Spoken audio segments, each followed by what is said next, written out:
Huminga ng malalim si Natalie Monteverde habang hinihintay na bumukas ang double door ng huling opisina sa dulo ng pasilyo ng Sebastian Group of Companies. Suot ang kanyang pinakamalinis na puting blouse at pencil skirt. Ramdam niya ang panlalamig ng kanyang mga palad. Kailangan niyang trabahong to, hindi lang dahil sa magandang sahod, kundi dahil kailangan niyang patunayan sa sarili na kaya niyang tumayo sa sarili niyang mga paa. Miss Monteverde, Mr. Sebastian is ready to see you. Seryosong saad ng HR manager. Tumango si Natalie at pumasok. Ang opisina ay moderno, amoy leather at sandalwood, at may malalaking bintana na kita ang buong syudad. Ngunit ang mas nakakaagaw ng atensyon ay ang lalaking nakatalikod habang nakatingin sa labas. Have a seat. Boses pa lang nito ay sapat na para manginig ang tuhod ni Natalie.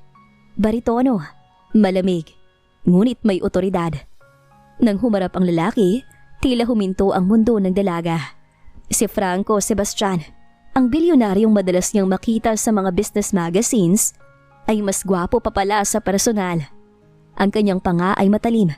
Ang mga mata ay tila nakaka-hypnotize sa itim, at ang ayos ng buhok ay tila sinadya para magmukhang effortlessly powerful. Ngunit may kakaiba. Sa halip na tingnan ng resume ni Natalie, tinitigan siya ni Franco mula ulo hanggang paa. Isang titig na hindi bastos, pero sobrang talim na tila binabasa ang bawat iniisip niya. Natalie Monteverde. Pagbasa ni Franco sa kanyang pangalan, ang bawat pantig ay tila naging musika. You have an impressive record. Cum laude. Top of your class. But I don't need a genius. I need someone loyal and someone who can handle me. I am professional, sir. I can handle any workload you give. Matapang na sagot ni Natalie kahit pa kumakabog ang puso niya. Tumayo si Franco at dahan-dahang lumapit sa kanya. Huminto ito sa tapat mismo ng upuan niya, sapat na para maamoy ni Natalie ang nakakalising na pabango ng binata. Workload? I'm not talking about paperwork, Natalie. Yumuko si Franco. Ang muka ay ilang pulgada na lang ang layo sa kanyang muka. Tell me, Natalie, are you single? Napaatras si Natalie, nagulat sa tanong ng binata. Pardon me, sir. I don't think my relationship status is relevant to... It is relevant to me. Putol ni Franco. Ang mga mata ay kumikislap sa isang misteryosong dahilan. Dahil ang posisyong ina-applyan mo ay sekretary, pero ang kailangan ko ay asawa. Nalaki ang mga mata ng dalaga ng sandaling yon. Anong ibig mo sabihin, sir? I have a condition. I will hire you as my executive secretary with a salary 10 times higher than the market rate. But there's a catch. Seryosong saad ni Franco habang nilalaro ang ballpen sa mesa. You have to marry me. On paper, at least. For now. Hindi makapagsalita si Natalie. Isang gabi pa lang silang nagtatagpo. At heto na ang lalaking ito. Inaalok siya ng kasal. Ngunit bago pa siya makatanggi, isang alaala ang sumagi sa isip niya. Ang isang gabi ng kalasingan, 2 linggo na ang nakakaraan sa isang charity ball kung saan may nakasama siyang lalaki sa dilim na hindi niya nakita ang muka. Ang boses na yon, ang amoy na yon. Napatingin si Natalie sa mga kamay ni Franco. Isang maliit na peklat sa hintuturo nito ang nagpakaba sa kanya. Siya ba yun? Bakit ako? Pabulong na tanong ni Natalie. Ngumiti ng tipid si Franco. Isang ngiting nakakatunaw. Dahil ikaw lang ang tanging babaeng nakapasa sa amoy ko, Natalie. So, do we have a deal? Busy Sebastian to be? Ang unang araw ni Natalie bilang sekretarya at contractual fiancé ni Franco Sebastian ay nagsimula sa tila isang masamang panaginip. Hindi siya nakatulog ng maayos dahil sa kakaibang alok ng binata. Habang nakatayo sa harap ng salamin, napansin niya ang bahagyang pamumutla ng kanyang muka. Baka pagod lang to. Bulong niya sa sarili habang inaayos ang kanyang itim na blazer. Pagdating sa opisina, sinalubong siya ng matatalim na tingin ng mga empleyado, lalo na ng mga kababaihan. Ngunit ang pinakamatalim ay nanggaling kay Isabela, ang head of marketing na balita sa buong kumpanya na matagal nang naghahabol kay Franco. So, ikaw palang bagong pet ni Franco? Mataray na tanong ni Isabela habang nakasandal sa pintuan ng opisina ni Natalie. Don't get too comfortable, honey. Marami nang dumaan dyan, pero sa akin pa rin siya bumabalik. Hindi na lamang sumagot si Natalie. Ngunit bago pa siya makaupo, biglang bumukas ang pinto ng main office at lumabas si Franco. Nakasuot ito ng navy blue suit na lalong nagpadunong sa tindig nito. Natalie, coffee, black, no sugar. Bring it to my office, now. Utos nito, ngunit may kakaibang lambot sa pagbigkas ng pangalan niya na nagpaangat ng kilay ni Isabela. Pagpasok ni Natalie sa loob dalang kape, bigla siyang napatigil. Ang amoy ng matapang na kape na dati niyang paborito ay biglang naging kasuklam-suklam sa kanyang pangamoy. Naramdaman niya ang biglang pag-akyat ng bagay sa kanyang lalamunan. Natalie, are you okay? Tanong ni Franco. Agad na tumayo at lumapit sa kanya nang makitang namumutla ang dalaga. I'm fine, sir. Pilit na sagot ni Natalie. Pero bago pa niya matapos ang sasabihin, binitawan niya ang tasa at patakbong nagtungo sa banyo sa loob ng opisina ni Franco. Doon, isinuka niyang lahat ng laman ng kanyang tiyan. Ramdam niya ang init ng mga kamay ni Franco na humahawak sa kanyang buhok at dahan-dahang hinahaplos ang kanyang likod. Isang kilos na masyadong personal para sa isang boss at sekretarya. I'll call my doctor. Seryosong saad ni Franco nang makalabas si Natalie sa banyo. No sir, baka dahil lang to sa streso sa hindi pagkain ng agahan. Pagdadahilan ni Natalie, pero may isang bagay na pumasok sa isip niya na nagpatigil sa tibok ng puso niya. Delayed ako ng 2 linggo. Nang umalis si Franco para sa isang meeting, mabilis na lumabas si Natalie at bumili ng pregnancy test kit sa butika sa tapat ng building. Sa loob ng cubicle ng banyo, nanginginig ang kanyang mga kamay habang hinihintay ang resulta. 2 guhit. Positive. Napaupo si Natalie sa takip ng toilet bowl. Paano? Bakit ngayon pa? At higit sa lahat, paano niya sasabihin sa mapang-aping si Franco na ang gabing pinagsaluhan nila na akala niya ay nakalimutan na nito ay nagbunga na? Paglabas niya ng banyo, bumungad sa kanya si Isabela na tila kanina pa naghihintay. Nakita nito ang maliit na kahon na hawak ni Natalie. What is that? Are you trying to trap Franco with a baby? Singhal ni Isabela. Ang boses ay sapat na para marinig ng mga malapit na staff. Eksaktong bumukas ang elevator at lumabas si Franco. Nakita niya ang tensyon at ang hawak ni Natalie. Mabilis siyang lumapit at kinuha ang pregnancy test mula sa kamay ni Natalie. Katahimikan ang bumalot sa pasilyo. Tumingin si Franco kay Natalie. Pagkatapos ay kay Isabela at muling ibinalik ang tingin sa 2 guhit. Sa halip na magalit, isang misteryosong ngiti ang sumilay sa labi ng binata. Inakbayan niya si Natalie sa harap ng lahat. Isabela, stop harassing my wife. Malamig na sabi ni Franco. And for everyone's information, we're not just getting married, we're starting a family. Masayang saad ng binata. Nanatiling tulala si Natalie habang hila-hila siya ni Franco pabalik sa loob ng opisina nito. Nagmaisara ang pinto, agad na binitawan ni Natalie ang braso ng binata. Ang kanyang puso ay mabilis ang pagtaas-baba, dala ng halo-halong takot at kalituhan. Ano yun, Franco? Bakit mo sinabi ang mga bagay na yun sa harap nila? Nanginginig ang boses na tanong ng dalaga. At paano mo nalamang sa'yo to? Ibinaba ni Franco ang pregnancy test sa ibabaw ng kanyang mesa at humarap sa dalaga.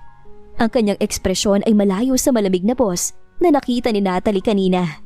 Ngayon, may bakas ng pagsisisi at matinding pananabik sa kanyang mga mata. Natalie, do you really think I'd forget that night? Dahan-dahan siyang lumapit, dahilan upang mapaatras si Natalie hanggang sa sumandal ang likod nito sa pader. Si Charity Ball, sa VIP lounge na walang ilaw. Akala mo ba lasing ako kaya hindi ko natatandaan ang bawat haplos mo? Ang bawat salita mo? Namula ang buong mukha ni Natalie. Pero iniwan mo ko bago pa sumikat ang araw. Dahil kailangan kong ayusin ang gulo sa kumpanya sa Singapore noong mismong oras na yun. I looked for you, Natalie. I searched for weeks. Kaya nang makita kong resume mo sa mesa ko, hindi ko na hinayaang makawala ka pa. Pag-amin ni Franco, hinawakan niya ang magkabilang balikat ng dalaga. Ang kanyang mga daliri ay marahang hinahaplos ang balat nito. Kaya mo ba inalok ang kasal sa akin? Dahil alam mong buntis ako? Inalok ko ang kasal dahil gusto kitang mapasaki, Natalie. Bonus na lang na, magkakaanak na tayo. Sagot ni Franco bago lumuhod ng bahagya para maging kapantay ng tiyan ng dalaga. Hindi kita pakakasalan dahil lang sa pananagutan. Pakakasalan kita dahil sa gabing yun pa lang, nakuha mo ng lahat sa akin. Hindi napigilan ni Natalie ang pagpatak ng luha. Akala niya ay isa lamang siyang pagkakamali. Isang gabing kinalimutan na ng lalaking ito. Ngunit ang paraan ng pagtingin ni Franco sa kanya ay puno ng katotohanan. But Isabella, everyone thinks I'm just a gold digger. Hikbi ni Natalie. Mabilis na tumayo si Franco at pinahid ang mga luha ni Natalie gamit ang kanyang mga labi. Isang halik sa pisngi na nagdulot ng kuryente sa buong katawan ng dalaga. Let them talk. No one touches my wife. From now on, you're not my secretary. You're the queen of this company. But for today... Kinuha ni Franco ang kanyang suit jacket at isinuot ito kay Natalie para takpan ang panginginig nito. You're going home. Magpapahinga ka. I already called my personal shop to prepare your meals. Ayoko makakarinig na nasusuka ka dahil lang sa gutom. Franco, masyadong mabilis ang... Shh! Ako ang ama ng dinadala mo, kaya sa ayaw at sa gusto mo, pananagutan kita, Natalie. Kaya magsisimula tayo ngayon, isang pamilya. At kung may sisira nun, sisiguraduhin kong malalaman nila kung bakit ako tinaguri ang pinaka-ruthless na Sebastian. Sa gitna ng takot, naramdaman ni Natalie ang isang uri ng seguridad. Ngunit alam niyang hindi magiging madali ang lahat, lalo na't nakita niya ang puot sa mga mata ni Isabella kanina. Kaya sa isang iglap ay nagawa niyang magpakasal kay Franco sa isang kilalang judge ng binata. Kinabukasan, hindi na bilang isang ordinaryong sekretarya pumasok si Natalie. Sa utos ni Franco, isang mamahaling puting dress na hapit sa kanyang hubog na katawan ang kanyang suot. Tila isang deklarasyon na siya ang reyna ng gusaling yon. Pagbaba pa lang niya sa lobby, ang mga bulong-bulungan ay biglang tumitigil sa tuwing dadaan siya. Lalo na nang makita nilang mismong si Franco ang nagbubukas ng pinto ng sasakyan para sa kanya. Hold my hand, love. Hayaan mo makita nilang lahat na akin ka na. Bulong ni Franco habang nasa elevator sila. Nang makarating sila sa tapat ng opisina, nandoon na naman si Isabella. Kausap ang isang lalaking nakasuot ng barong, si Mark, ang head of logistics at ang dating manliligaw ni Natalie noong kolehiyo. Natalie? Gulat na bati ni Mark. Totoo nga ang balita. Dito ka na nagtatrabaho. Kala ko ay sa abroad ka natutuloy pagkatapos mo kong tanggihan nun. Ramdam ni Natalie ang biglang paghigpit ng hawak ni Franco sa kanyang bewang. Ang malamig na aura ng binata ay biglang naging mainit. Tila isang bulkang malapit nang magwala. Oh, Mark, long time no see. Sekretary na ako ni Mr. Sebastian. Bati ni Natalie nang may pilit ng ngiti. Actually, balita namin ay asawa ng tawag sa kanya ni Franco. How fast, right? Mula sa pagiging stranger tungo sa pagiging Mrs. Sebastian. Ano kayang sekreto mo, Natalie? Sabat ni Isabella na may halong pait. Bago pa makasagot si Natalie, si Franco na ang humarap kay Isabella. Ang sekreto niya, she's irreplaceable. Unlike some department heads who spend more time gossiping than hitting their targets. Isabella, I want a marketing report on my desk in 10 minutes. If it's not perfect, don't bother coming back tomorrow. Seryoso na saad ni Franco. Namutla si Isabella at mabilis na naglakad paalis. Pero hindi doon natapos ang tensyon. Binalingan ni Franco si Mark na tila tinitimbang kung gaano ito kalaking banta. Then you, Mark, I believe you have deliveries to monitor. Or are you planning to continue reminiscing about the rejections you received from my wife? Sorry sir, I was just greeting an old friend.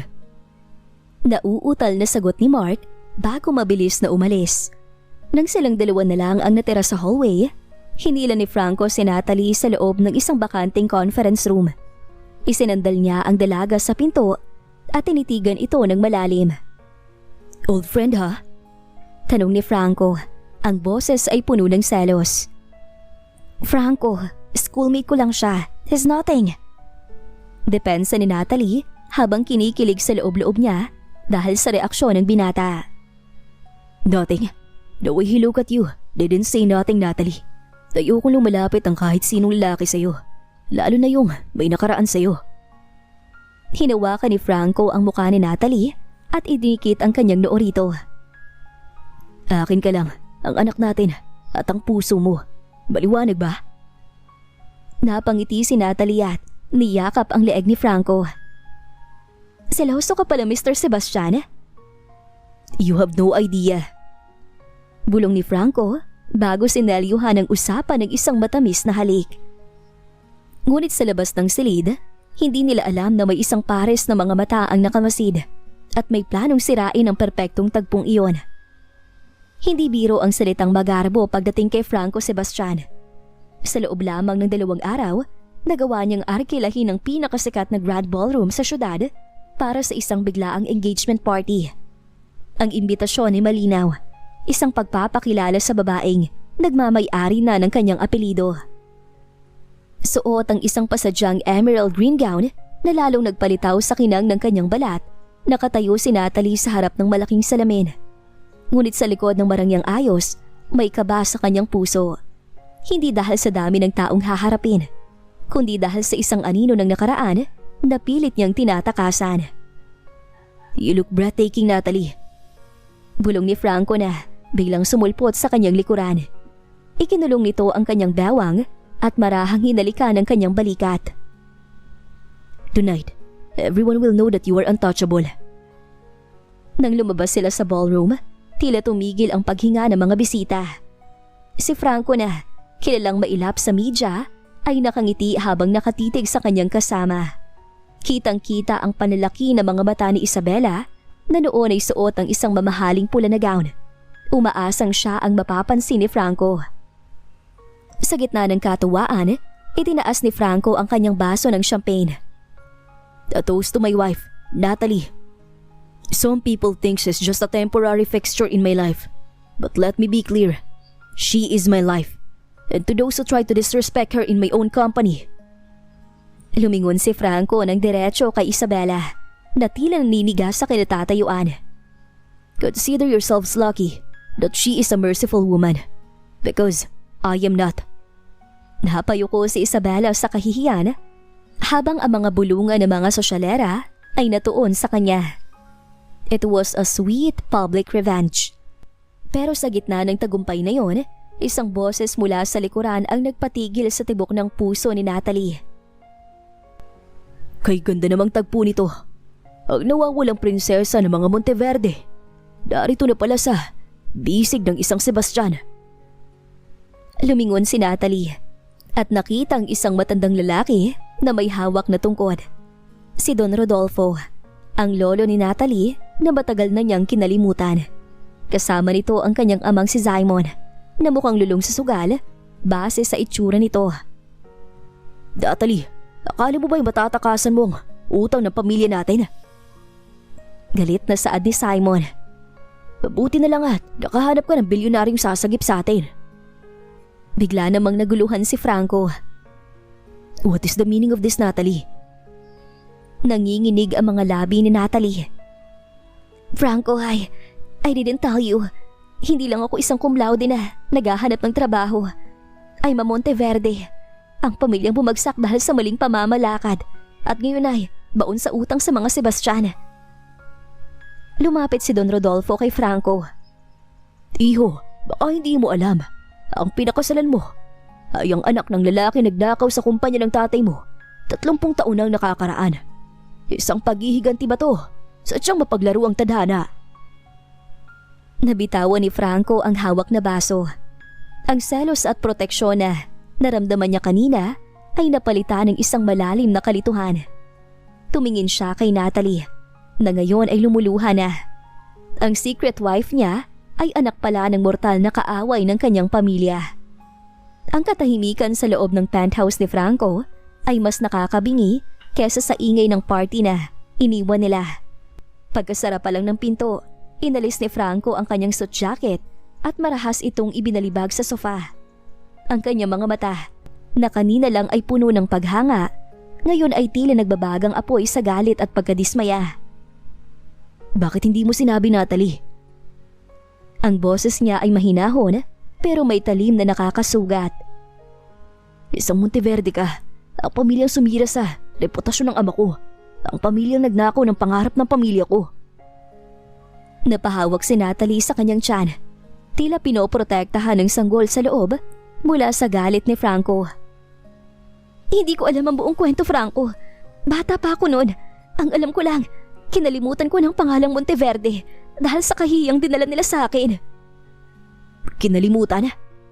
But they are here at ang lakas ng loob ng ama mo. Dahingan ako ng pera para pambayad sa utang niya sa kasino habang ginagamit ang pangalan mo." Sa labas ng pinto ng penthouse, naririnig pa rin ang boses ni Simon, ang ama ni Natalie, na pilit na nakikipag-argumento sa mga security guard ni Franco. "Anak ko ang asawa niya. May karapatan ako rito." "Paalisin mo sila, Franco. Please, ayokong makita sila. Hindi ako bahagi ng mga plano nila." Pagsusumamo ni Natalie habang tumutulo ang mga luha. Mabilis na lumapit si Franco kay Natalie. Hinawakan niya ang magkabilang braso nito, hindi sapat para masaktan siya, pero sapat para maramdaman niya ang panginginig ng galit ng lalaki. "Plano? O baka naman ito talagang plano niyo mula pa nung gabing yun sa mall. Ang akitin ng nag-iisang tagapagmana ng mga Sebastian para isalbang lumulubog ninyong negosyo." "Hindi totoo yan. Hindi ko alam na ikaw si Franco Sebastian nung gabing yun. At lalong hindi ko ginusto ang mabuntis para lang sa pera mo." Sigaw ni Natalie. Isang malakas na kalabog sa pinto ang nagpatigil sa kanila. "Natalie, buksan mo to. Kailangan namin ng 50 milyon. Kung ayaw mong ilabas ko sa medyang dumi ng pamilyang to." Sigaw ni Simon mula sa labas. Hindi na nakapagpigil si Franco.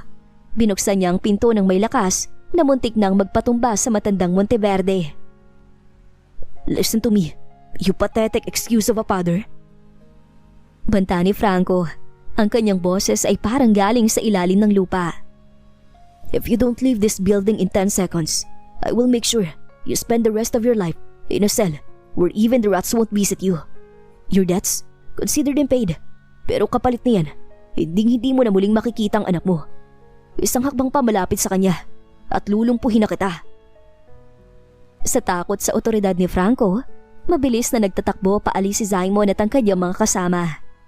Nang muling maisarang pinto, hinarap ni Franco si Natalie. Ang tensyon ay hindi nawala. Bagkus, lalo lang itong lumalim. "The debt is paid, Natalie. Pero huwag mong isipin na tapos na tayo. You are still my wife and you are still carrying my child. But from now on, you stay exactly where I can see you. No more secrets. No more lies." Tumalikod si Franco at pumasok sa kanyang silid. Iniwang mag-isa si Natalie sa gitna ng malawak na sala. Suot ang kanyang emerald gown na ngayon ay tila isang napakabigat na kadena. Ang penthouse na dati puno ng init at nakaw ng mga tingin ay naging tila isang freezer. Isang linggo na ang lumipas mula nang sumabog ang katotohanan tungkol sa pamilya Monteverde at si Franco ay naging parang estatwa, malamig, matigas at hindi maabot. Kinakausap lamang niya si Natalie tungkol sa trabaho o sa schedule ng check-up nito sa doktor. Walang good morning, walang haplo sa tiyan, at wala ng mga matatamis na bulong. Sa opisina, lalong naging mahirap para kay Natalie. Bilang executive secretary, kailangan niyang harapin ang madilim na aura ni Franco sa loob ng 8 oras. Isang hapon, hindi na nakayanan ni Natalie ang bigat ng kanyang puso. Lumabas siya ng opisina ni Franco para kumuha ng tubig. Ngunit napaupo siya sa isang bakanting pantry. At doon ay tahimik na humikbi. Ang hirap ng pagbubuntis, ang kahihiyan mula sa kanyang ama, at ang panlalamig ng lalaking mahal niya ay unti-unting dumudurog sa kanya. Natalie, bakit ka umiiyak? Nag-angat ng tingin si Natalie at nakita si Mark. Ang mukha nito ay puno ng pag-aalala. Lumapit ito at nag-abot ng panyo. Wala to, Mark. Pagod lang sa trabaho.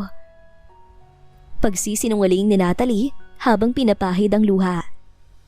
Huwag ka na maglihim. Kita ng buong opisina kung paano ka itrato ni Mr. Sebastian ngayon. Natalie, kung hindi ka na masaya, hindi mo kailangan magtiis. Alam mo noon pa man, tanda na akong alagaan ka. Malambing na sabi ni Mark. Naupo ito sa tabi niya at marahang hinawakan ang kanyang kamay bilang pagsuporta. Hindi mo deserve na tratuhin na parang hangin lang. Sa sandaling yon, saktong dumaan si Franco patungo sa isang conference room. Tumigil siya nang makitang eksena sa loob ng pantry. Mula sa kanyang anggulo, tila magkayakap ang dalawa at ang kamay ni Mark ay mahigpit na nakahawak sa kamay ng asawa niya. Ang selos na naramdaman ni Franco ay mas matindi pa sa galit niya noong nalaman ang tungkol sa mga Monteverde. Ang kanyang panga ay nag-igting at ang kanyang mga kamao ay bumaon sa sariling palad. Mrs. Sebastian! Sigaw ni Franco na yung manig sa buong pantry. Agad na napabitaw si Natalie at napatayo. Ganoon din si Mark. Lumapit si Franco nang may mabibigat na hakbang. Ang kanyang presensya ay tila isang bagyong paparating. Sir? Nauutal na sabi ni Natalie. I don't pay you to flirt with the logistics head during office hours. Malamig na banta ni Franco. Tumingin siya kay Mark na may mapanganib na ningning sa mga mata. At ikaw, Mark, I thought I made myself clear. Lay your hands on my wife again and I will make sure you won't have hands to work with in any company in this country. Pack your things. You're fired. Franco, teka lang. Wala siyang ginagawang masama. Depensa ni Natalie. Oh, talaga? So gusto mong ginagawa niya? Gusto mong sinusuyo ka niya habang daladala mo ang anak ko? Get inside my office, now! Lalo nagngit-ngit si Franco. Padabog na pumasok si Franco sa opisina at sumunod si Natalie na umiiyak na naman. Pagkasara ng pinto, hinarap siya ni Franco. Bakit, Natalie? Dahil ba malamig ako sa'yo? Sa kanya ka agad tatakbo? Ganyan ba kadali para sa'yo ang humanap ng kapalit? Wala akong hinahanap na kapalit. Ikaw ang lumalayo, Franco. Pinaparusahan mo ako sa kasalanang hindi ko naman ginawa. Sigaw ni Natalie sa gitna ng kanyang pag-iyak. Napatigil si Franco. Nakita niya ang panginginig ng mga balikat ni Natalie at ang pamumutla nito. Ang selos niya ay biglang nahaluan ng takot nang makita niyang napahawak si Natalie sa kanyang ibabang bahagi ng tiyan at napangiwi sa sakit. Natalie! Ang galit sa boses ni Franco ay agad na palitan ng purong takot nang makita niyang dahan-dahang napaluhod si Natalie sa carpet. Putlang-putla ang dalaga at ang kanyang mga daliri ay mahigpit na nakakapit sa laylayan ng kanyang blouse. Franco, ang tiyan ko, masakit! Hirap na bulong ni Natalie. Ang bawat hininga niya ay may kasamang panginginig. Hindi na nag-aksaya ng panahon si Franco. Sa isang mabilis na galaw ay binuhat niya si Natalie na parang isang bride. Wala siyang pakialam sa mga empleyadong nakatingin habang mabilis siyang naglalakad patungo sa kanyang pribadong elevator. Ang kanyang puso ay kumakabog ng mas mabilis pa sa takbo ng sasakyan habang patungo sila sa ospital. Please, Natalie, stay with me. Baby, stay with us. Pagsusumamo ni Franco habang hinahalikan ng noo ng asawa. I'm sorry. I'm so sorry. Sa loob ng emergency room, tila gumuho ang mundo ni Franco nang pagbawalan siyang pumasok ng mga nurse. Naiwan siyang mag-isa sa hallway. Nakatingin sa kanyang mga kamay na nanginginig. Doon siya natauhan. Ang pride niya, ang galit niya sa nakaraan at ang selos niya kay Mark, lahat yon ay walang halaga kumpara sa buhay ni Natalie at ng kanilang anak. Makalipas ang isang oras, lumabas ang doktor. She's stable now, but she needs total bed rest. Isa pang ganitong insidente at baka hindi na natin maisalba ang bata. Nang payagan na siyang pumasok, dahan-dahang lumapit si Franco sa kama ni Natalie. Nakapikit ang dalaga. May dextrose sa kamay at bakas pa rin ang mga tuyong luha sa pisngi. Marahang umupo si Franco sa tabi nito at kinuha ang kanyang kamay.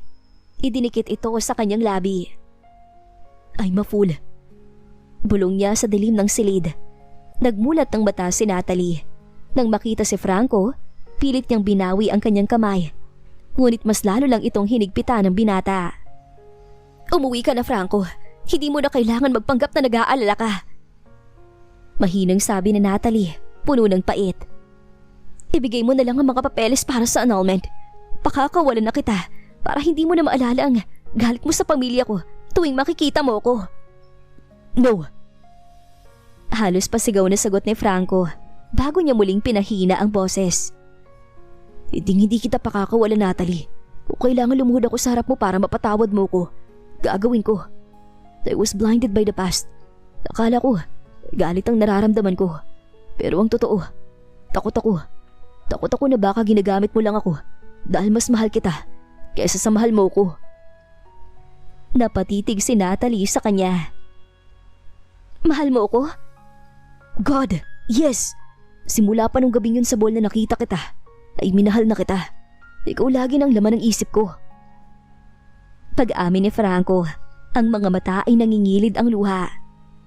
"Kaya ako nagselos ng ganun kay Mark dahil hindi ko kayang isipin na may ibang lalaki nagpapasaya sa'yo habang ako ang dahil ng pag-iyak mo." Lumapit si Franco at idinikit ang kanyang mukha sa tiyan ni Natalie. "Patawarin mo si Daddy, anak. I promise, I will protect you and your mommy with everything I have. No more cold treatments. No more secrets." Hinawakan naman ni Natalie ang buhok ni Franco. Dahan-dahang pinatatawad ang lalaking nagpapaiyak at nagpapangiti sa kanya ng sabay. "Siguraduhin mo lang, Franco Sebastian, dahil kapag inulit mo pa, kahit buntis ako, lalayasan talaga kita." Natawa ng mahina si Franco at hinalikan ang palad ni Natalie. "Never again, busy Sebastian. Never again." Mula nang makalabas si Natalie sa ospital, ang penthouse ni Franco ay tila naging isang modernong palasyo na may pinakamahigpit na seguridad. Si Franco, na dating abala sa pagpapatakbo ng kanyang negosyo, ay biglang naging work from home boss. Hindi niya hinahayaan si Natalie na gumawa ng kahit ano, maging ang pagkuha ng baso ng tubig ay bawal. "Franco, buntis ako pero hindi ako baldado." Reklamo ni Natalie habang nakaupo sa malambot na recliner. Pinalilibutan ng mga unan na tila bagawa siya sa kristal. "Doctor's orders, Natalie. Total bed rest." Seryosong sagot ni Franco habang maingat na sinusubuan ng dalaga ng prutas. "At isa pa, gusto kong mabantayan ang bawat galaw mo. Hindi ko mapapatawad ang sarili ko kung may mangyari na namang masama sa iyo." Nagkaroon ng matamis na tensyon sa pagitan nila. Ang dating malamig na Franco ay napalitan ng isang mapagmahal na asawa. Tuwing lalapit si Franco para ayusin ang kumot ni Natalie, palagi itong nagtatapos sa mga nakaw na halikat, mahahabang titigan na nagpapabilis sa tibok ng puso ni Natalie.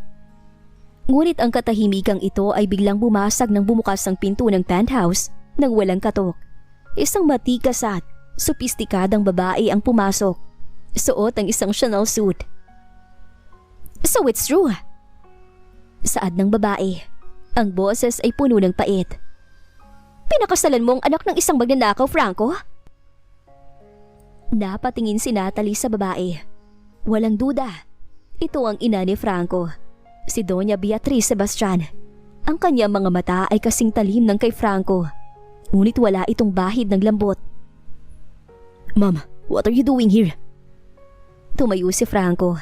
Inilagay ang sarili sa pagitan ni Natalie at ng kanyang ina. "I am here to stop this madness. Alam mo bang pinagsasasabi sa atin ng mga business associates natin? Pinatira mo sa bahay mo ang babaeng sisira sa pangalan ng mga Sebastian Franco. Her father ruined your father.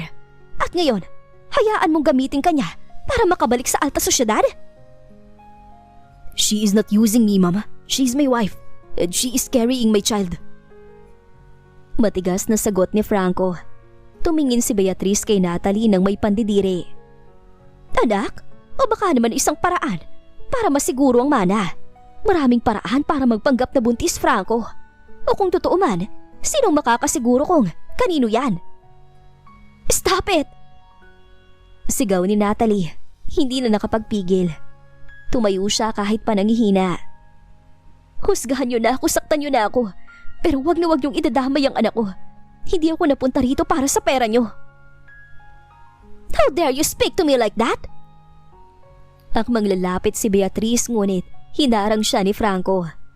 Ma'am, enough! Malamig na sabi ni Franco. Ang kanyang boses ay may babalang hindi dapat baliwalain. If you can't respect my wife, you are not welcome in this house. Kahit ina pa kita, I will choose her and our baby every single time. Now leave, please. Nanginig sa galit si Beatrice. You are choosing a Monteverde over your own mother? Fine, but don't expect me to sit still while she destroyed his family. Sisiguraduhin kong malalaman mo kung gaano kamali ang desisyon mo, anak. Pagkaalis ni Doña Beatrice, agad na naluha si Natalie. Mabilis naman siyang niyakap ni Franco. Inilagay ang muka sa kanyang leeg. Don't listen to her, Natalie. Walang makakapagpaalis sa'yo rito. I am your shield.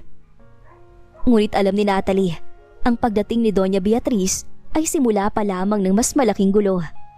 Isang digmaan sa pagitan ng pag-ibig at ng dugong nananalaytay sa kanilang mga ugat. Ang katahimikan sa loob ng penthouse ay tila bagyo ng isang nagbabadyang unos. Habang sinusuyo ni Franco si Natalie sa pamamagitan ng pagluluto ng paborito nitong pagkain sa isang eksklusibong restaurant sa kabilang panig ng lungsod, dalawang babae ang nagbubunyi sa kanilang masamang balak. Si Doña Beatrice at Isabela ay nagtagpo. Kapwa may pait sa puso at iisang layunin, ang paalisin si Natalie sa buhay ni Franco. Kailangan nating saktan si Franco sa paraang hindi niya matatalikuran. Ani Beatrice habang humihigop ng mamahaling wine.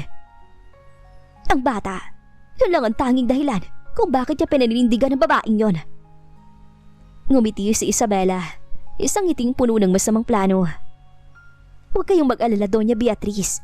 Nakausap ko ng isang contact sa klinik kung saan nagpapa-check up si Natalie. Madaling baguhin ang mga papeles. Sa isang pirasong papel, gagawin nating anak ng ibang lalaki ang dinadala niya. At sino naman ang gagamitin nating ama? Sino pa ba? Ang lalaking laging nakabantay sa kanya sa opisina, si Mark. Sagot ni Isabela. Kinabukasan, isang salyadong envelope ang dumating sa mesa ni Franco sa opisina. Akala ni Franco ay mga business reports ito. Ngunit nang buksan niya, bumulaga sa kanyang isang dokumentong may logo ng isang prestihiyosong medical lab. Isa itong prenatal paternity test. Nanlamig ang mga kamay ni Franco. Nakasaad sa resulta na ang bata sa sinapupunan ni Natalie ay may 0% match sa kanyang DNA. Nakalakip din ang mga litrato, mga kuha noong huling pagkakataon na kinausap ni Mark si Natalie sa pantry. Ngunit sa anggulong mukhang naghahalikan ng dalawa. Hindi maaari ito. Bulong ni Franco, ang kanyang boses ay puno ng pait. Umuwi si Franco sa penthouse na nanlulumo. Nadatnan niya si Natalie na mahimbing na natutulog. Ang kamay ay nakapatong sa kanyang bahagyang nakaumbok na tiyan. Ang imaheng yon na dati ay nagpapatunaw sa puso ni Franco, ngayon ay nagdudulot sa kanya ng matinding sakit. Gumising ka, Natalie. Malamig na utos ni Franco. Nagulat naman si Natalie at agad na napabangon. Franco, maaga ka yata. Hindi na siya pinatapos ni Franco at ibinato ang envelope sa kama. Di paliwanag mo to. Kaninong anak yan? Kay Mark ba? Kaya ba ganun na lamang ang pagtatanggol mo sa kanya nung sisantihin ko siya? Nanginginig na kinuha ni Natalie ang papel. Binasa niyang resulta at ang kanyang mundo ay tila gumuho. Fake ito, Franco. Alam mong totoo. Ikaw ang lalaki humawak sa akin. The lab results don't lie, Natalie. Sigaw ni Franco. Ang mga luha ng galit ay nagsisimulang pumatak. I gave you everything. I choose you over my mother. Pero ginawa mo lang akong nakakatawa na tila walang alam habang pinaglalaroan mo. Franco, makinig ka. Lumapit si Natalie at pilit na hinawakan ng braso ng asawa. Ngunit marahas siyang tinabig ni Franco. Huwag mo kong hahawakan. Liv, ayokong makita ang mukha mo rito. Isama mong anak mo at pumunta ka sa lalaking tunay na ama niyan. Angil ni Franco. Franco, nagkakamali ka. Pinalalayas mo ako sa gitna ng ulan. Sa kalagayan ko. You're a Monteverde, Natalie. Magaling kayong mandaya. At aminin ko man o hindi, nauto mo ako. Talikod ni Franco sa kanya at pinipilit itago ang sariling pagkadurog. Walang nagawa si Natalie kundi ang mag-impake sa gitna ng kanyang pag-iyak. Sa bawat hakbang niya palabas ng penthouse, ramdam niya ang pagpunit sa kanyang puso. Ngunit bago siya tuluyang lumabas, lumingon siya kay Franco. Balang araw, Franco, malalaman mo ang katotohanan. At sa araw na yun, huwag kang luluhod sa harap ko dahil hinding-hindi na kita mapapatawad pa. Galit na saad ng dalaga bago tuluyang umalis ng bahay ni Franco. 6 na buwan ang lumipas na tila isang mahabang taglamig sa buhay ni Franco Sebastian. Ang dating masiglang penthouse, ngayon ay naging madilim. Bagaman nakuha niyang hustisyang hinahangad para sa kanyang pamilya laban sa mga Monteverde, ang tagumpay na yon ay tila lasang abo. Araw-araw, ang bawat sulok ng kanyang opisina ay nagpapaalala sa kanya kay Natalie. Ang bango nito, ang matatamis ng ngiti at ang huling tingin nito na puno ng pait. Sa kabilang dako, sa isang tahimik na bayan sa Aurora, malayo sa ingay at gulo ng Maynila, namumuhay si Natalie ng simple. Sa tulong ng isang matandang kaibigan ng kanyang yumaong ina, nakayanan niyang itaguyod ang sarili. Ang kanyang tiyan ay malaki na, at sa bawat sipa ng sanggol, nararamdaman niya ang magkahalong saya at takot. Isang gabi, habang bumubuhos ang malakas na ulan, naramdaman ni Natalie ang pamilyar na kirot. Hindi pa dapat, maaga pa anak. Bulong niya habang nakahawak sa dingding. Ngunit ang kanyang panubigan ay pumutok na. Sa gitna ng dilim at hirap, isinilang ni Natalie ang isang napakagwapong sanggol na lalaki. Isang bata na, ang mga mata at panga ay carbon copy ni Franco. Samantala sa Maynila, isang iskandalo ang lumitaw na hindi inaasahan ni Franco. Dahil sa sobrang kumpiyansa, naging pabaya si Isabela. Narinig ng isang matapat na tauhan ni Franco ang pakikipagtalo ni Isabela kay Doña Beatriz sa loob ng isang pribadong silid sa kumpanya. Kailangan niyo akong bayaran ng mas malaki, Doña Beatriz. Hindi madaling kumuha ng fake DNA result at bayaran ng doktor na yon. Kapag nalaman ni Franco na anak niya talagang dinadala ni Natalie, pareho tayong babagsak. Singhal ni Isabela. Hindi nila alam, ang intercom sa silid na yon ay naka-on at direktang nakakonekta sa opisina ni Franco. Nanginig ang buong katawan ni Franco habang naririnig ang bawat salita. Ang galit na dati ay para kay Natalie ay biglang nabaling sa kanyang sariling ina at kay Isabela. Parang gumuho ang mundo niya. Ang babaeng mahal niya na pinaalis niya sa gitna ng ulan ay nagsasabi pala ng totoo. Ang bata ay anak niya. Security! Arrest Miss Isabela and hold my mother and her suite. Angil ni Franco sa telepono. Pumasok si Franco sa silid kung nasaan ang dalawa. You! How could you? Boses niya ay gumaralgal sa tindi ng emosyon. My own mother destroyed my family for the sake of a name. At ikaw, Isabela, sisiguraduhin kong sa kulungan ka mabubulok. Franco, iho, para sa kabutihan mo yon. Simula ni Beatriz, pero itinaas ni Franco ang kanyang kamay. Tama na, Mama. Sinira mo ng pamilya ko. Umalis ka na, please. Malamig niyang sabi bago lumabas at tinawagan ng kanyang private investigator. Find her. I don't care how much it cost or where she is. Hanapin niyo si Natalie Monteverde.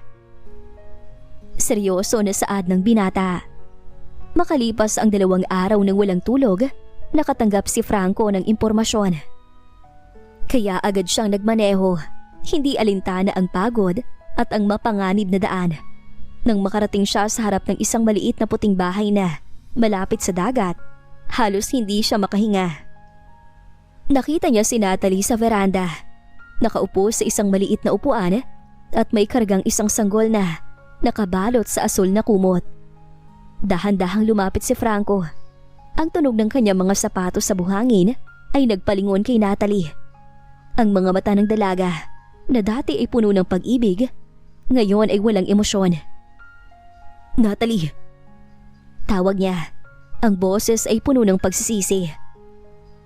"Anong ginagawa mo rito, Mr. Sebastian?" Malamig na tanong ni Natalie. Hindi niya itinatago ang sanggol. Sa halip ay mas hinigpitan niya ang yakap dito. "Wala rito ang kailangan mo. Ang batang to, sabi mo nga, hindi mo to anak." Lumuhod si Franco sa harap ni Natalie. Sa gitna ng buhanginan, ang bilyonaryong kinatatakutan ng lahat ay umiiyak na parang bata sa paanan ng babaeng sinaktan niya. "Patawarin mo ko, Natalie. Nalaman ko ng lahat. Ang sabuatan na Isabela at ng aking ina. Ang peking DNA. Natalie, nagmamakaawa ako. Hayaan mo bumawi ako. Hayaan mong maging ama ko sa anak natin." Tumingin si Natalie sa kanyang anak. Pagkatapos ay kay Franco. "Ang daling sabihin ng patawad. Pero alam mo ba kung gaano kahirap manganak na mag-isa? Alam mo ba kung gaano kasakit ang itakwil ng taong inaasahan mo magtatanggol sa'yo?" "I know, I was a monster. Pero Natalie, mahal na mahal kita. Handa kong iwan ang lahat, ang kumpanya, ang yaman, ang pangalan ko, para lang sa inyo ng anak natin." "Pero sinaktan mo na ako, Franco. Kahit na alam mong buntis ako kay Baby Franco Jr." Napatigil bigla si Franco sa nalaman. "Baby Franco? I named him after you, kahit galit ako sa'yo." Pag-amin ni Natalie. At doon ay nagsimula na ring pumatak ang kanyang mga luha. "Dahil kahit anong gawin ko, ikaw pa rin ang tinitibok ng puso ko. Dahil mahal kita, Franco." Agad na niyakap ni Franco ang mag-ina. Isang yakap na puno ng pangako na hinding-hindi na muling sasaktan ng babaeng pinakamamahal. Ngunit alam ni Franco, ang pagkuha muli ng buong tiwala ni Natalie ay isang mahabang laban na handa niyang harapin. Hindi umalis si Franco sa Aurora. Sa halip na bumalik sa kanyang marangyang opisina sa Makati, inarakila niya ang kaisa-isang bakanting rest house sa tabi ng maliit na dampa ni Natalie. Ang bilyonaryong dating hindi marunong humawak ng sandok ay heto ngayon, nakasuot ng simpleng t-shirt, pawisan at seryosong nag-aaral kung paano maglaba ng lampin sa harap ng poso. "Franco, tigilan mo na yan. Hindi ka marunong. Lalong dudumi ang mga gamit ng anak ko eh." Puna ni Natalie habang karga ang natutulog na si Baby Franco. Ngunit sa likod ng kanyang pagsusungit, may bahid ng amusement sa kanyang mga mata. Tumayo si Franco at pinahid ang pawis sa noo gamit ang braso. "I'm learning, Natalie. I want to show you that I'm not just a provider of money, but a partner you can lean on. Handa akong magsimula na ayusin ang lahat." Gabi-gabi, sinusuyo ni Franco si Natalie. Hindi sa pamamagitan ng alahas o mamahaling bag, kundi sa pamamagitan ng pagbabantay sa anak nila tuwing madaling araw para lang makatulog ng mahimbingang asawa. Nagluluto siya ng mga pagkaing masustansya para sa pagbawi ng lakas ni Natalie pagkatapos manganak. Isang gabi, habang nagpapahinga sila sa veranda at pinapanood ang liwanag ng buwan, dahan-dahang hinawakan ni Franco ang kamay ni Natalie. "Hindi ko hinihiling na patawarin mo ko agad. Gusto ko lang nabigyan mo ko ng pagkakataong bahalin kayo ng tama sa pagkakataong to." "Bakit mo ginagawa to, Franco? Pwede ka namang bumalik sa Maynila at bisitahin na lamang ang bata pag may pagkakataon." "Because the mansion is just a house without you, Natalie. You are my wife, my secretary, my everything." Bulong ni Franco bago dahan-dahang hinalikan ang noo ng dalaga. Sa sandaling yon, tila muli nagtagpo ang kanilang mga puso, malayo sa mga intriga ng kumpanya. "Mahal na mahal kita, love, at handa kong gawin ang lahat para mapatawad mo." Mahinang saad ni Franco. Dahil sa labis na pagmamahal ni Natalie sa asawa, ay binigyan niya ito ng pangalawang pagkakataon. "Mahal na mahal din kita, Franco, at handa akong magsimula tayong muli kasama ng anak natin."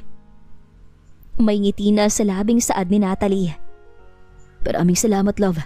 hindi ka magsisisi.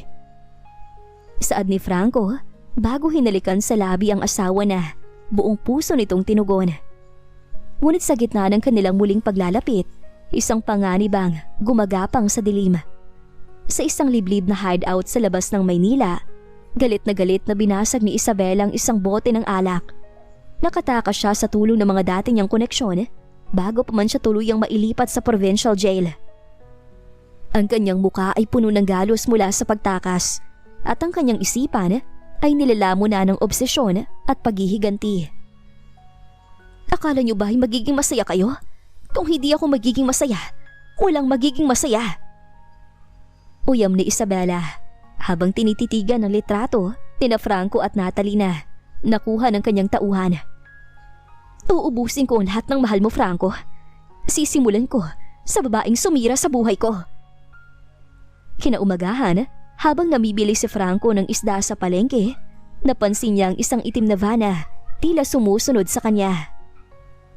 Agad na bumangon ang kanyang instinct bilang isang Sebastian. Mabilis siyang bumalik sa bahay. Ngunit pagdating niya doon, bukas ang pinto at wala sa loob si Natalie at ang anak nila. Isang pirasong papel ang nakapako sa lamesa. Sa cliff malapit sa parola. Dalhin mo sarili mo kung ayaw makita ang pinakamamahal mo. Nalamig sa galit si Franco. Humahangos na nakarating si Franco sa ituktok ng bangin kung nasaan ang lumang parola. Ang hangin ay malakas at may dalang amoy ng alat ng dagat. Ngunit ang tanging naririnig ni Franco ay ang mabilis na tibok ng kanyang puso. Doon sa mismong gilid ng matarik na bangin, nakita niya si Natalie na nakatali ang mga kamay habang karga ang umiiyak na si Baby Junior. Sa likuran nila, nakatutok ang isang armas na hawak ng isang babaeng, tila na wala na sa katinuan. Si Isabela. Ang buhok nito ay gulong-gulo at ang kanyang mga mata ay nalilisik sa galit. Isabela, bitawan mo sila! Sigaw ni Franco. Pilit na pinapakalma ang kanyang boses upang hindi biglang pumutok ang armas. Nandito na ako. Akong harapin mo. Huwag ang asawa at anak ko. Asawa at anak? Franco, ako dapat ang nasa pwesto niya. Ako ang nararapat na maging Mrs. Sebastian. Pero dahil sa babaeng to, naging kriminal ako. Sinira niyo ang buhay ko. Ikaw ang sumira sa buhay mo, Isabela. Sigaw ni Natalie, kahit pa nanginginig sa takot para sa kanyang anak. Ang obsesyon mo nagtulak sa'yo rito. Maawa ka sa bata. Wala siyang kinalaman dito. Tumahimik ka! Lalong idiniin ni Isabela ang armas sa sentido ni Natalie. Isabela, listen to me. Kung papatayin mo sila, wala ka nang makukuha. Pero kung bibitawan mo sila, ibibigay ko lahat ng gusto mo. Pera, sasakyan, kahit ang pag-alis mo sa bansa. Just let them go. Sandaling nag-alinlangan si Isabela. Ang kanyang mga kamay ay nanginginig. Nakita ni Franco ang pagkakataon. Sa isang mabilis na pag-atake, sinunggaba ni Franco ang kamay ni Isabela. Isang putukang umalingaw-ngaw sa paligid. Franco! Sigaw ni Natalie. Nagpambuno ang dalawa sa damuhan.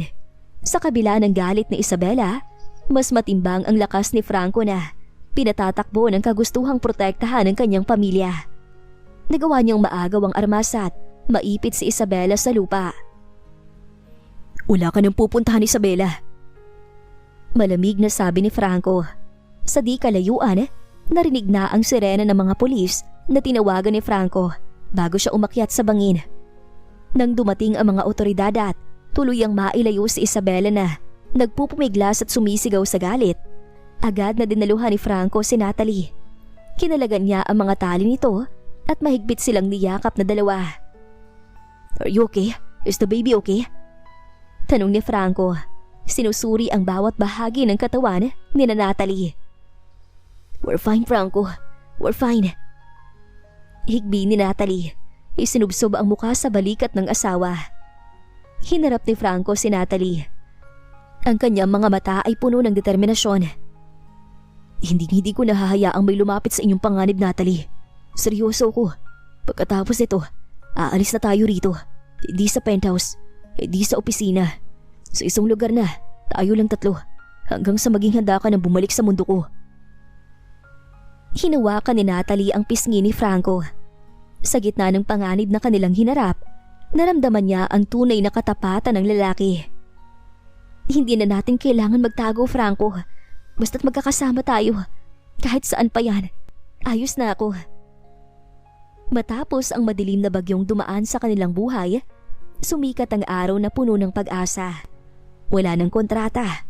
Wala ng mga mapagkunwaring ngiti para sa media. At wala ng mga anino ng nakaraan. Sa isang eksklusibong garden resort sa tabi ng dagat, idinaos ang tunay na kasal ni Natalie at Franco Sebastian. Ang paligid ay pinalimutean ng mga sariwang puting bulaklak na tila sumasayaw sa ihip ng hangin. Hindi ito katulad ng magarbo, ngunit malamig na engagement party noon. Ngayon, ang bawat bisitang naroroon ay ang mga taong tunay na nagmamahal sa kanila. Suot ang isang elegante at simpleng lace gown na gawa ng isang sikat na designer, dahan-dahang naglakad si Natalie sa aisle. Sa kanyang mga bisig ay karga niya si Baby Franco Jr. na suot ang isang maliit na tuxedo, isang cute na bersyon ng kanyang ama. Sa dulo ng aisle, nakatayo si Franco, hindi mapigilan ang pagtulo ng luha habang pinapanood ang babaeng akala niya ay nawala na sa kanya habang buhay. Nang makarating si Natalie sa harap, kinuha ni Franco ang anak at ibinigay sa ninang bago niya mahigpit na hinawakan ang mga kamay ni Natalie. Natalie, panimula ni Franco, ang boses ay gumaralgal sa emosyon. I offered you a contract because I was too proud to admit that I fell for you at first sight. I hurt you because I was too weak to trust the love we shared. Today, I don't offer you a job or a contract. I offer you my life, my name, and every bit of my heart. You are no longer just my secretary. You are my wife, my queen, and my home. Ngumiti si Natalie sa gitna ng kanyang mga luha.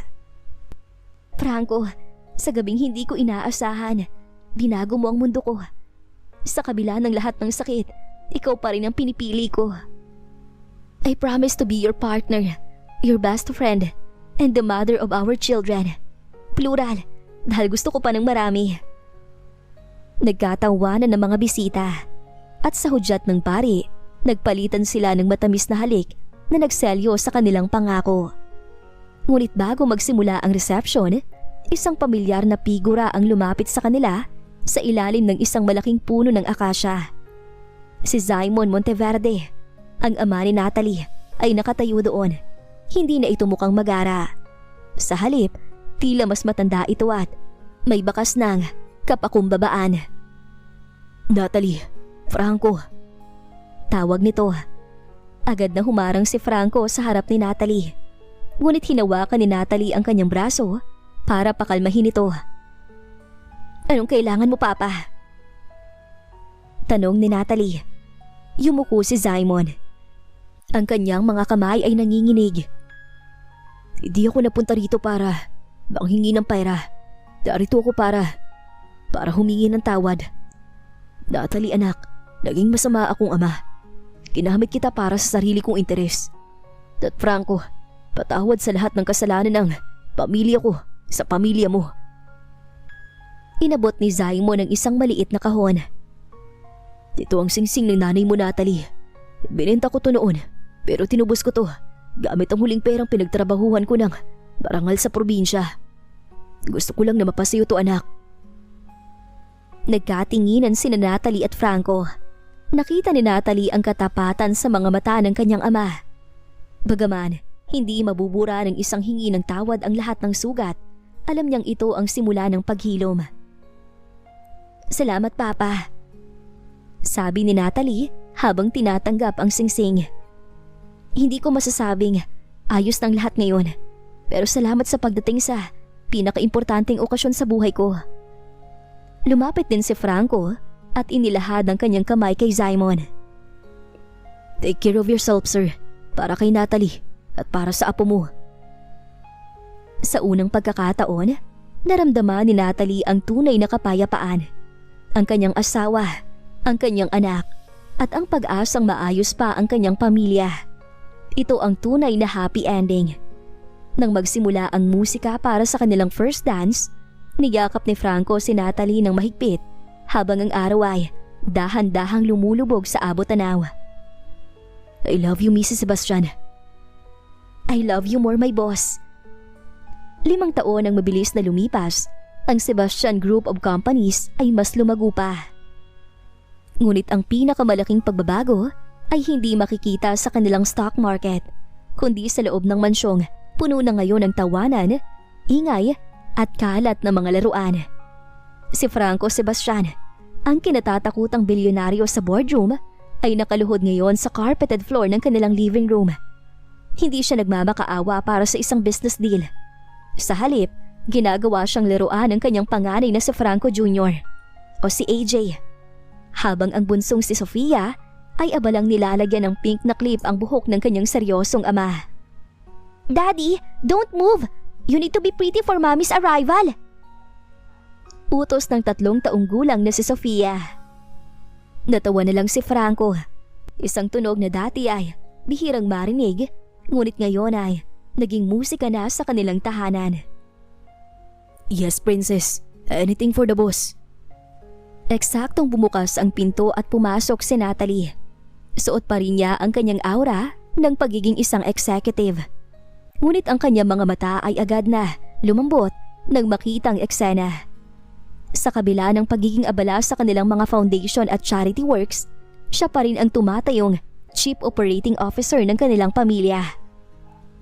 Anong kaguluhan to, Mr. Sebastian? Nakataas ang kilay na tanong ni Natalie, bagaman may ngiti sa kanyang mga labi. Mommy! Sabay na takbo ng 2 bata para yakapin ang kanilang ina. Lumapit si Franco. Suot pa rin ang mga pink na clip sa buhok at hinalikan si Natalie sa labi. Isang halik na hanggang ngayon ay nagbibigay pa rin ng kuryente sa dalaga. The board member should see you like this, Franco. Biro ni Natalie habang inaayos ang nagulong polo ng asawa. The board members don't matter, Natalie. Ikaw lang naman ang kaisa-isang boss na sinusunod ko. Sagot ni Franco habang ipinupulupot ang kanyang mga braso sa bewang ng asawa. Actually, I have a new proposal. Hindi to business contract. Oh, at ano naman yon? The vacation. Just as 4 or maybe 5. Bulong ni Franco, sabay haplos sa patag na tiyan ni Natalie. Namula si Natalie at hinampas ng mahina ang balikat ng asawa. Franco, ang liit pa ni Sofia, no? Gusto mo na namang sundan agad? I told you on our wedding day, I want a basketball team. Tawa ni Franco bago naging seryoso ang kanyang tingin. But seriously, Natalie, thank you. Salamat sa pag-apply bilang sekretarya ko noon. Salamat sa pagtanggap sa kasunduang nauwi sa totoong pag-ibig. Napasandal si Natalie sa balikat ni Franco habang pinapanood ang kanilang mga anak na masayang naglalaro sa hardin. Ang mapait na nakaraan, ang selosan, ang mga pekeng DNA result at ang banta ni Isabela ay tila mga anino na lang na tuluyan ng nilamo ng liwanag. Napatunayan nila na ang pag-ibig ay hindi lang tungkol sa mga pirma sa papel o mga gabing puno ng pagnanasa. Ito ay tungkol sa pagpili sa isa't isa. Araw-araw, sa gitna ng unusman o ng sikat ng araw. I love you, my secretary. My wife, my boss. Bulong ni Franco. I love you more, Mr. Sebastian, habang buhay. Sagot ni Natalie. At doon, sa ilalim ng gintong liwanag ng dapit hapon, natapos ang kwento ng isang aplikanteng hindi inakalang ang kanyang magiging boss ay ang lalaking bubuo sa kanyang buhay. At dito na po nagtatapos ang kwento ni Natalie at Franco. Sana ay muli ninyo akong samahan sa mga full story na nais kong ibahagi sa inyo. At kung gusto niyo po ng ganitong full story, ay comment lang po sa baba. Maraming salamat po!